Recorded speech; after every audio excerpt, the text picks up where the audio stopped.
मराठी मातृभाषा चॅनेलवर आपले स्वागत। आज आपण शिकणार आहोत मराठी बालभारती इयत्ता 4 या पुस्तकातील 19 नंबरची कविता हे कोण गे आई। मुलांनो, हे कोण गे आई या कवितेमध्ये आई आणि मुलामधील छान असा संवाद या कवितेत दाखवलेला आहे। मुलाला काही निसर्गाकडून काही प्रश्न पडलेले आहेत आणि त्या प्रश्नाचं उत्तर तो आईला विचारत आहे। तर चला आपण ह्या कवितेचा अभ्यास करूयात।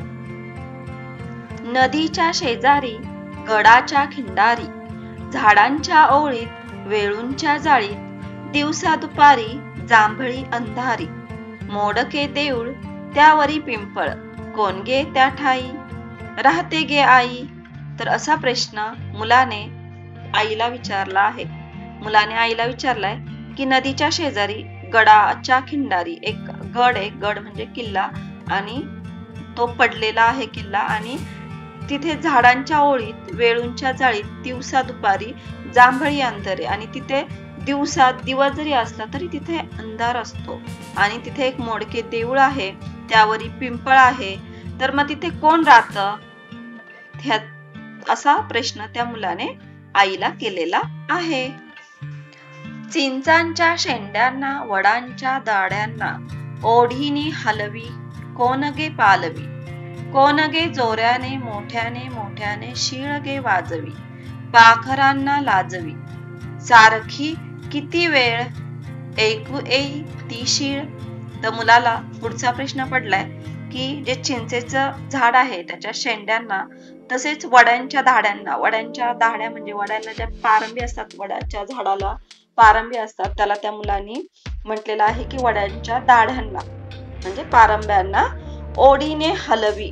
त्या पारंब्यांना कोण हलवतं, चिंचेच्या शेंड्यांना कोण हलवतं, असं प्रश्न त्या मुलाला पडलेला आहे। कोण ग जोऱ्याने मोठ्या मोठ्याने शीळ गे वाजवी, आणि शीळ पण कोण वाजवतं मोठ्या मोठ्यांना, अगदी पाखरांना लाजवेल अशी शीळ असते, आणि ती शीळ सारखी किती वेळा ऐकू येते, आणि ती कोण ग देत ही शीळ, असा एक पुढचा प्रश्न मुलांनी आईला विचारलेला आहे।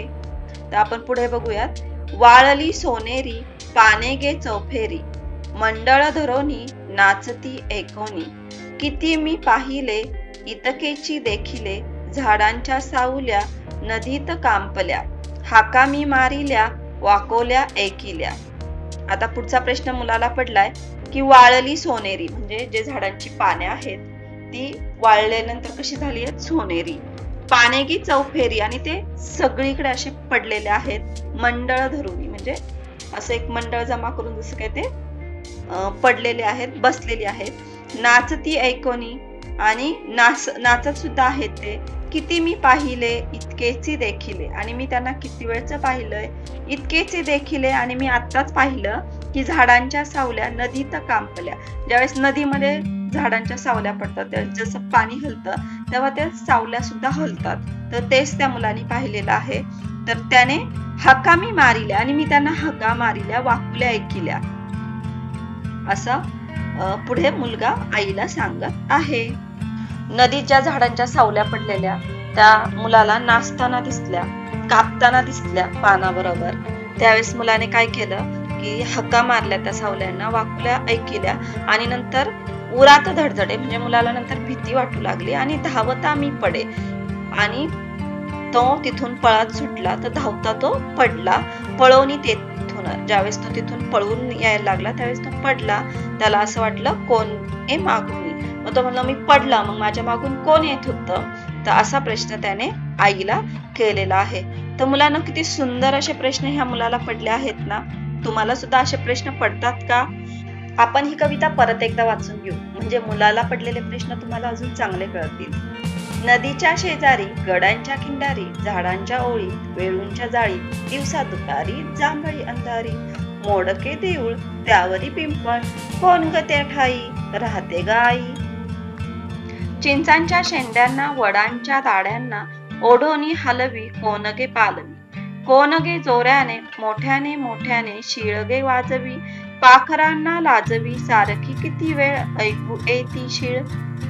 वाळली सोनेरी पाने गे चौफेरी, मंडळ धरोनी नाचती ऐकोनी किती मी पाहिले इतकेची देखिले झाडांच्या सावल्या नदीत कांपल्या हाका मी मारिल्या वाकोल्या ऐकिल्या उरात धडधडे धावता मी पडे पळलो तेथून कोण ए मागून।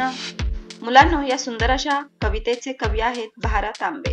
जर तुम्हाला ही कविता आवडली असेल तर आपल्या मराठी मातृभाषा या चॅनलला लाईक शेअर सबस्क्राईब नक्की करा।